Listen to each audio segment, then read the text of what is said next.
बर. नमस्कार सगळ्यांना. आजची आपण जी पालक मीटिंग घेतोय ती पालक मीटिंग काही कारणास्तव घेतोय. कारण त्याचं आता सगळ्यांनाच माहिती आहे की 1 महिन्यानी म्हणजे 20 तारखेलाच, मागच्या 20 तारखेला समजा 1-2 दिवस झाले, आता 1 महिन्याने आपले पेपर सुरू होते SSC बोर्डचे. या SSC बोर्डच्या परीक्षेच्या संदर्भात आपण ही मीटिंग घेतोय. ही मीटिंग म्हणजे कोणत्या अशी मीटिंग नाहीये. खरं तर आपण या ठिकाणी संवाद करण्यासाठी एकत्र जमलेलो आहेत. आता खरं तर गेली 1 वर्ष, 1 मार्चला 1 वर्ष पूर्ण होईल. आता तुम्ही माझ्यावरती विश्वास टाकला आणि आपले पाल्य तुम्ही आपल्या क्लासला पाठवले. खरं तर या वर्षभरात जे काही आपण क्लासमध्ये घेतलंय, मुलांकडे ज्या काही गोष्टी आहेत आणि ज्या गोष्टी नाही आहेत त्या गोष्टीची आपण चर्चा करण्यासाठी आज इथं एकत्र जमलेलो आहे. खरं तर ही मीटिंग आपली अजून 15 दिवस अगोदरच व्हायला पाहिजे होती, पण काय अडचण नाही. आपण 1 महिना आपल्या हातात आहे. 1-2च मिनिटात मी काय करतो, हे बाकीचे पालक जॉईन करतो आणि लगेच आपण मीटिंगला सुरू करूयात.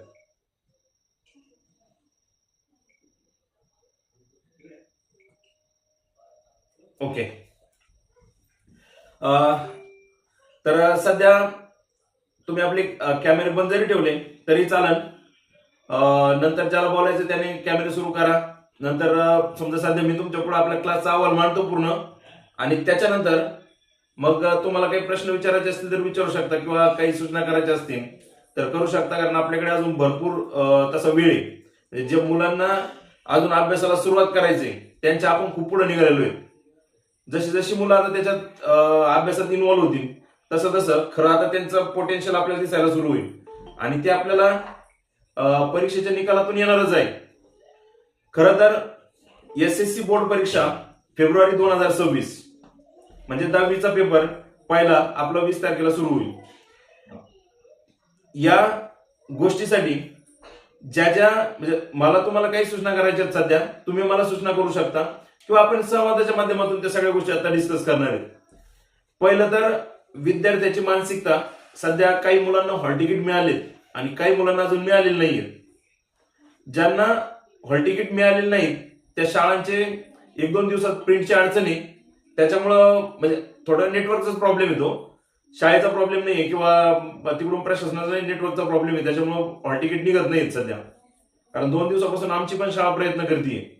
सगळ्या शाळांचा तो प्रॉब्लेम असू शकतो. पण आता या गोष्टींमध्ये करायचे काय, सध्या सबमिशन सुरू आहेत सगळ्या विद्यार्थ्यांचे. ते सबमिशन मुलांनी बऱ्यापैकी सगळ्यांनी कंप्लीट केलेले आहेत. परीक्षेला जाण्यासाठी मुलं कधीही तयार आहेत. थोड्याफार प्रमाणामध्ये काही मुलांना हे टेन्शन असू शकतं की त्यांना अभ्यास होत नाहीये किंवा अभ्यास करताना काही अडचणी येतात. तर याच्यासाठी ज्या ज्या गोष्टी महत्वाच्या आहेत त्या गोष्टींवरती आपण चर्चा करणार आहेत. खरं तर आता पालक तुमचा त्याच्यामध्ये सध्याचा रोल जो आहे तो खूप महत्वाचा आहे. या 1 महिन्यामध्ये आपल्या मुलांना कसं ट्रीट करायचंय त्या गोष्टी आपल्या याच्यामध्ये डिस्कस करायच्या आहेत. नंतर आपण अभ्यासावरती पण बोलू, आणि नंतर आपण पेपरच्या त्या 15-20 दिवसाचा जो कालखंड आहे किंवा 1 महिन्याचा जो कालखंड आहे त्याच्यामध्ये आपल्याला काय करायचं ते आपण बोलणार आहेत. आपला क्लास सुरू झाला होता 1 मार्चला. त्याच्यानंतर आपण थोडंसं 9वीचा अभ्यास घेतला. नंतर पुन्हा एक गॅप घेऊन आपण जून पासून रेग्युलर आपल्या ऍडव्हान्स लेवलला आपण सुरुवात केली होती, ज्याच्यामध्ये सगळेच विद्यार्थी जून 15-16 पासून ते 1 जुलै पर्यंत सगळीच मुलं आपल्या क्लासमध्ये जॉईन झालेली होती.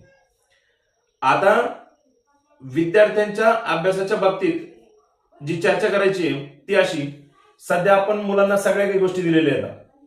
ग्रामरचे जेवढे आपले टॉपिक आहेत थेट स्पर्धा परीक्षेपर्यंतचे आपण सगळे कव्हर केलेले आहेत. परीक्षेत येणारा हर एक प्रश्न ग्रामरचा आपल्या वहीत नाही असं होणार नाही. बोर्डाच्या पेपरमध्ये येणारा प्रत्येक प्रश्न आपल्या वहीमध्ये असणार आहे. फक्त मुलांनी त्याला रिव्हिजन पुढच्या म्हणजे मराठीचा पेपर झाल्याच्या नंतर तिथून पुढे मुलांनी काय करायचंय, ते आपल्या इंग्लिशच्या पेपरला वेळ द्यायचा आहे. आता सध्या 1 महिना काय करायचंय ते एकदा सांगतो. 1 महिनाभर मुलांनी इंग्लिश हा विषय फक्त 5 मिनिटं अभ्यास करायचा आपल्या क्लासच्या बाबतीत, बरं का. बाकीच्या मुलांच्या बाबतीत ही सूचना मी देऊ शकत नाही, कारण त्याचं कारण पण तसंच आहे. ज्या मुलांनी आपल्या क्लास रेग्युलर केलेले त्यांना सगळ्या गोष्टी त्यांच्या वहीमध्ये येतात ऍज इट इज. आपण पहिल्या दिवसापासून त्यांना सगळं काही लिहून व्यवस्थित मार्गदर्शन पण त्याचं केलंय, त्याचे रिव्हिजन पण आपण घेणार आहेत पुढं. फक्त मुलांनी आता 9 विषयाचा अभ्यास करायचा आहे. जर 30 दिवसाचा हिशोब आपण जर धरला तर 10 पेपरच्या हिशोबाने त्यांना प्रत्येक पेपरला 3-3 दिवस येणार आहेत. त्याच्यात इंग्लिश आता 3 दिवसात धरायचाच नाहीये, तो विषय त्यांनी अवघड पेपरसाठी वाटून द्यायचा आहे आपल्या क्लासच्या मुलांनी फक्त. त्याचं कारण असं आहे, परवा दिवशीपासून आपलं रायटिंग स्किल सुरू होणार आहे. म्हणजे त्यांचा 30 मार्काचा जो भाग आहे, 30-35 मार्काचा भाग, तो त्यांचा कम्प्लीट 35 दिवस मी घेणार आहे. म्हणजे रोज 1 मार्काचा काम आमचं तिथं होणार आहे. फक्त तपासणाऱ्यावरती डिपेंड असणार आहे की ते 4 मार्क तो कसे कापतोय किंवा कसे देतोय आपल्याला. त्याने 4 पैकी अर्धे करून 2 जरी दिले तर आपल्याला 4 पैकी 4 मार्क मिळणार आहेत. म्हणजे हा तपासणाऱ्यावरचा भाग आहे. पण आता काय करायचंय, मुलांनी त्या पेपरचं व्यवस्थित नियोजन करायचंय. आणि खरं तर पालक तुम्ही त्यांना मदत करा. आता मुलांवरती आपल्याला रागवायचं नाही की वर्षभर त्यांनी काय केलंय किंवा आता अभ्यासाला लागलेत का किंवा आता अभ्यासाला बसा, या गोष्टी नाही. आपल्याला मुलांबरोबर आहे ना एक थोडंसं आता सध्या एक मैत्रीपूर्ण वातावरणामध्ये तुझा अभ्यास किती झालाय, तुझा अभ्यास कसा आहे, या गोष्टीपासून सुरुवात करा. मुलांना 3-3 दिवसाचं अभ्यासाचं वेळापत्रक करून द्या. ते जे 9 पेपरचं सांगतोय मी, तर ते कसं करायचंय की आज समजा मराठी जर घेतला 3 दिवस त्यांनी, तर शेवटच्या दिवशी पुन्हा 3 दिवस त्यांचा मराठी झाला पाहिजे. इंग्लिश आपण बाजूला ठेवलाय. इंग्लिशचा रोज मी शिकवलेला जो भाग आहे तो भाग मुलांनी घरी 5 मिनिटं करायचा आहे. फक्त 5 मिनिटं. माझी वही घरी येऊन त्यांनी 5 मिनिटं वाचायची. फक्त तुमची मदत मला पालक म्हणून ही पाहिजे की आज शिंदे सरनी क्लासमध्ये काय शिकवलं, तू आज काय लिहिलंय, त्याचा अभ्यास झालाय का, तेवढं 5 मिनिटं वाचून घे. आणि बाकी मग त्यांचा रेग्युलर अभ्यास त्यांना करू द्या. सगळ्या 9 विषयाचा इंग्लिश सोडून. जरी 80 मार्काचा पेपर असेल तरी तुम्ही त्याला 1च दिवस द्यायचा असं माझं तरी सध्याचं टार्गेट आहे. कारण मला पुढे 7 दिवस मिळणार आहेत. मराठीचा पेपर झाल्याच्या नंतर मुलांनी दुसऱ्या विषयाचा अभ्यास करायचा नाही, फक्त इंग्लिशचाच अभ्यास करायचा आहे 7 दिवस. म्हणून मी तुम्हाला आता हा पूर्ण वेळ सगळा बाकीच्या विषयाच्या अभ्यासाला सोडून देतोय. मग मी सांगेन रोज तुम्हाला कोणता अभ्यास करायचा आहे, त्याचं मी सेपरेट वेळापत्रक. तुमचा मराठीचा पेपर ज्या दिवशी संध्याकाळी होईल त्याच दिवशी तुम्हाला नवीन वेळापत्रक, आणि त्या दिवशी मुलांची आणि माझी मीटिंग असेल ऑनलाईन. त्या दिवशी मला पालक नसले तरी चालेल, मुलं जरी असले तरी मला भरपूर होईल. त्यांना मी 7 दिवसाचा अभ्यास देणार आहे, तो वेगळा असेल. आणि आम्ही जरी 5-5 मिनिटं जरी अभ्यास केला तरी साधारणतः आम्ही 150 मिनिटाचा अभ्यास करू शकतो. 150 मिनिटाच्या हिशोबाने जर म्हणलं तर आमचे तेवढे दिवस निघून जाणार आहेत की 3 दिवस रोज जरी 5-5 मिनिटं अभ्यास केला तरी पण. मग त्यांनी आज मराठी घ्यायचा आहे, आजपासून 3 दिवस. नंतर 3 दिवस त्यांनी हिंदी घ्यायचा आहे, 3 दिवस संस्कृत घ्यायचा आहे, 3 दिवस त्यांनी गणित घ्यायचा आहे. गणिताचे पण दोन्ही भाग, मॅथ फर्स्ट मॅथ सेकंड जे आहे, दोन्ही पार्ट 3-3 दिवस घ्यायचे. ते याच्यासाठी आहे की ते विषय टफ आहेत आणि मुलांना त्याचा अभ्यास करण्यासाठी थोडासा वेळ जास्त लागतो. कारण आपली मुलं तशी पण सेमी मध्ये किंवा मराठी मीडियम मधून आणली आणि त्याच्यामुळे त्यांना अभ्यासाला वेळ लागणार आहे. म्हणून आपण त्या विषयांना सायन्स आणि मॅथला 6-6 दिवस देतोय. इतिहास भूगोलचा पण जो एरिया आहे तो खूप मोठा आहे. इतिहासची प्रकरणं जास्त आहेत, त्यांना त्याचं वाचन करावं लागणार आहे. त्यांनी 3-3 दिवस त्याचीच घोकणपट्टी करायची. फक्त एक गोष्ट लक्षात ठेवायची की ह्या 3 दिवसामध्ये 2-2, 4-4 तास मुलांना जसं झेपेल तसं त्यांनी अभ्यास करायचा. आणि मग तो कदाचित जरी 6 तासाचा असेल किंवा 4 तासाचा असेल, इव्हन 2 तासाचा असेल, पण मुलांनी नियोजन करायचं की 3 दिवसामध्ये मी एवढी प्रकरणं घेऊन एवढा अभ्यास करणार आहे. भलं लक्षात राहिलं नाही म्हणजे आता तुम्ही पालक म्हणून त्यांना हे सांगा लक्षात, कारण मुलं तक्रार हीच करणार आहेत, मी आता खूप वाचतोय पण माझ्या लक्षातच राहत नाहीये. मग मुलं जर म्हणले की मी खूप वाचतोय पण माझ्या लक्षातच राहतच नाहीये, तर तुम्ही त्यांना हे सांगा की फक्त वाचून प्रकरण पाठीमागे टाक, जे समजलं नाही त्याला फक्त रिव्हिजन मारत चल, की जेणेकरून परीक्षेच्या काळामध्ये त्याला ते सगळं आहे तसं आठवेल. प्रश्न काय, प्रश्नाचे काही शब्द जर त्यांना आडत असतील तर मुलांनी काय करायचंय की ते प्रश्नाचे शब्द डिक्शनरीमध्ये पाहिजेत किंवा आपल्या स्टडी मटेरियलमध्ये पाहिजेत. मुलांनी आता पुस्तकच वाचावेत असं काहीच नाहीये. मुलांना जे स्टडी मटेरियल उपलब्ध होईल मुलांनी ते वाचायचे. ज्या कन्सेप्ट अवघड जातात, ज्या लक्षात राहत नाहीत, त्यांच्यासाठी पण एक ट्रिक आहे आपल्याकडं. ती अशी की ज्या मुलांना सायन्सची कन्सेप्ट पाठ होत नाही, सायन्सचा राईटअप मोठा आहे, पण सायन्स मधून त्यांना काय घ्यायचंय, छोटीशी कन्सेप्ट घ्यायची ती 2 मार्काला येणार आहे, छोटीशी कन्सेप्ट घ्यायची जी 4 मार्काला येणार आहे, किंवा त्यांच्या व्हॉट्सअप क्वेश्चन मध्ये मॅथच्या काय येणार आहे, ह्या ज्या गोष्टी आहेत ना, ह्या मुलांनी आता सध्या अभ्यास करताना त्यांना जोपर्यंत ती पाठ होत नाही त्यांनी ती लिहायची, लिहून पाठ करायची. तसं हे वर्षभर व्हायला पाहिजे होतं. मुलांना मी वर्षभर तेच सांगतोय की सायन्सची कन्सेप्ट पाठ होत नाही, तुम्हाला तो अवघड विषय जातोय ना, तर सायन्सची कन्सेप्ट लिहून काढा.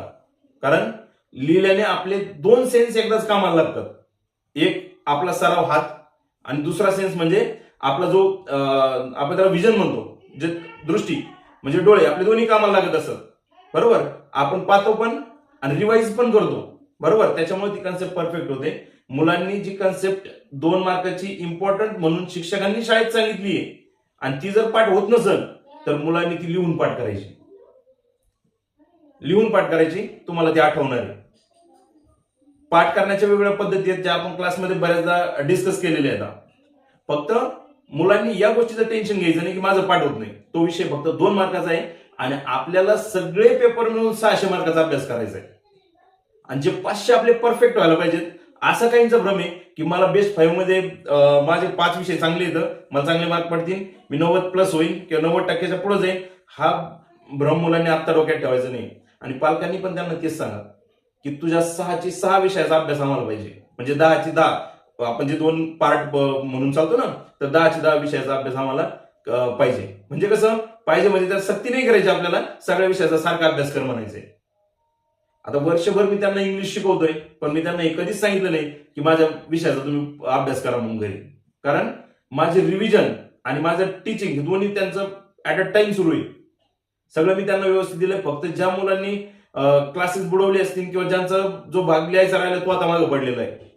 बरोबर, आणि परीक्षेला येणारे जे परफेक्ट प्रश्न आहेत हेच येतात तिथून मागच्या 5-7 वर्षात जे जे आलंय ते मुलांना मी सांगणारच आहे की त्याचा अभ्यास करायचा आहे, त्याची रिव्हिजन मीच करून घेणार आहे, त्याचे नियम त्यांना मीच सांगणार आहे, त्याचे फॉर्म्युले मीच त्यांना सांगणार आहे, त्यातून ते करून घेणार आहे. मुलांचा तो मार्क जाणार नाही. तुम्ही जसा विश्वास माझ्यावरती 1 वर्षापूर्वी टाकला होता, आज मी तुम्हाला विश्वासाने सांगतो की हे मुलं परीक्षेला एकदम चांगल्या पद्धतीने सामोरे जाणार आहेत. त्याच्या बाबतीत अजिबात कोणी शंका घ्यायची नाही, कारण मुलांचा इंग्लिशचा अभ्यास एकदम व्यवस्थित झालेला आहे. फक्त मुलांना आता परवा दिवशीपासून रेग्युलर पेपर होईपर्यंत एकही दिवस मुलांनी क्लास बुडू नये आणि पालकांनी त्यांना घरी राहू देऊ नये. जर त्यांनी हा 1 महिन्याचा पूर्ण क्लास 35 दिवस आपल्याकडे आहेत इंग्लिशच्या पेपरला अजून, जर त्यांनी कंप्लीट केला तर तुम्हाला सांगतो तुमच्या अपेक्षेपेक्षा जास्त मार्क त्यांना इंग्लिशला पडून देईल मी. फक्त ती मला माझ्या समोर पाहिजे 1 महिनाभर. आता काही गोष्टींची आपल्याला चर्चा करायची आहे. पहिला जो मुद्दा मी घेणार आहे तो मुद्दा आहे विद्यार्थ्यांची सुरक्षितता. 1 महिन्याचा कालावधी पेपर आपल्या पहिल्या पेपरच्या अगोदरचा राहिला आहे. या 1 महिन्याच्या कालावधीमध्ये मुलांनी स्वतःची काळजी घेणं गरजेचं आहे. विद्यार्थी सुरक्षिततेच्या दृष्टीने तो खूप महत्वाचा मुद्दा आहे. मुलांनी सुरक्षिततेच्या दृष्टीने काय केलं पाहिजे? पहिली गोष्ट, मुलं ज्यावेळेस क्लासला येतात किंवा शाळेत येतात किंवा आणखीन बाहेर कुठं फिरतात त्यावेळेस मुलांनी गाडी जपून वापरणं हे महत्वाचं आहे. म्हणजे मुलांना तुम्ही गाड्या तुमच्या पद्धतीने देताय, पण मुलांना त्यांना सुरक्षितता पण समजून सांगा. कारण आतापर्यंतचा अनुभव असा आहे इथून मागचा की बऱ्याच वेळेस किंवा वर्षात एक तरी घटना अशी घडते या शेवटच्या दिवसांमध्ये कोणातरी ऍक्सिडेंट होतोय, कोणातरी हात मोडतोय, कोणातरी काहीतरी होतंय. बरोबर, असं म्हणजे देव करो असं काही होऊ नये, पण आपण मुलांना मात्र खात्रीशीरपणे सांगायचं की गाडी व्यवस्थित चालव. मुलांना गाडीवरती पाठीमागे बसणारे 2-2, 3-3 विद्यार्थी पण आहेत. बरोबर, तुम्ही गाडी देता, मुलं 2-3 बसतात. बरोबर, त्याच्यामुळे पण काही ना काहीतरी होऊ शकतं. अशा 2-3 घटना सध्या पण झाल्यात, त्याची चर्चा आपल्याला करायची नाहीये. पण 1-2 जण गाडी घेऊन पडलीत. बरोबर, कानावरून गेलाय म्हणून बरं आहे. आपल्याला घरापर्यंत काही गोष्टी माहिती होत नाहीत, पण ते खूप महत्वाचं आहे. विद्यार्थी सुरक्षिततेच्या दृष्टीने आणखीन एक महत्वाचा मुद्दा असा आहे, तो म्हणजे त्यांचा आहार. मुलांना संध्याकाळी ज्यावेळेस ते अभ्यासाला बसतात त्याच्या अगोदर त्यांचं लाईट हलकसं जेवण झालेलं पाहिजे, जेणेकरून त्यांना झोप येणार नाही. आता झोप पण खूप महत्वाचा मुद्दा आहे, तोही विद्यार्थी सुरक्षिततेच्या दृष्टीने महत्वाचा आहे. मुलांना एका विशिष्ट कालखंडातली झोप पण होणं गरजेचं आहे. आपण जसं म्हणतो की आपल्याला 7 तास 8 तासाची झोप पाहिजे, 6 ते 7 तासाची झोप मुलांना आवश्यक आहे. त्याच्यापेक्षा जास्त झोपू द्यायचं नाही आणि त्याच्यापेक्षा कमी वेळ राहील असं त्यांना जागूनही द्यायचं नाही. कारण झोप जर असेल व्यवस्थित तर ते त्यांच्या जो काही शाळेतला अभ्यास असेल किंवा इथून पुढच्या कालखंडातला जो अभ्यास असेल ते करतील. सेल्फ स्टडी ती गोष्ट असेल ती व्यवस्थित करतील, ते लक्षात राहील. कारण आपली जर झोप झाली नाही तर आपल्याला बऱ्याचशा गोष्टींमध्ये मन लागत नाही. हा आपला वैयक्तिक म्हणजे पालक म्हणून आपलाही तो विषय आहे. आपण सगळे त्याच्याशी थोडक्यात त्याची आपल्याला जाणीव पण आहे. आता मुलांचं खानपान ती व्यवस्थित ठेवा, त्यांचा आहार व्यवस्थित ठेवा, न्यूट्रिशनल व्हॅल्यू जास्त जाईल असं काहीतरी खायला द्या. थोडक्यात बाहेरचं जे काय आहे ते त्यांना देऊ नका. त्या आपल्या घरातच तयार केली डाळ असेल, भाकरी असेल किंवा काय असेल आपण जनरली जे खातो, चपाती असेल, हेच त्यांना देत राहा. जेणेकरून त्यांचा आहार व्यवस्थित राहून त्यांचं आरोग्य व्यवस्थित राहील आणि अभ्यासामध्ये चित्त लागेल. झोप पण व्यवस्थित द्या. आता झोपेवर परिणाम करणारे घटक कोणते आहेत तुम्हाला एक सांगतो. आपण मुलांना अभ्यासाला बसवतो, मुलं अभ्यासाला बसतात. अभ्यास झाल्याच्या नंतर मुलं एकतर टीव्ही पाहतात नाही तर मोबाईल घेऊन बसतात. जो काही तो त्यांचा वेळ असेल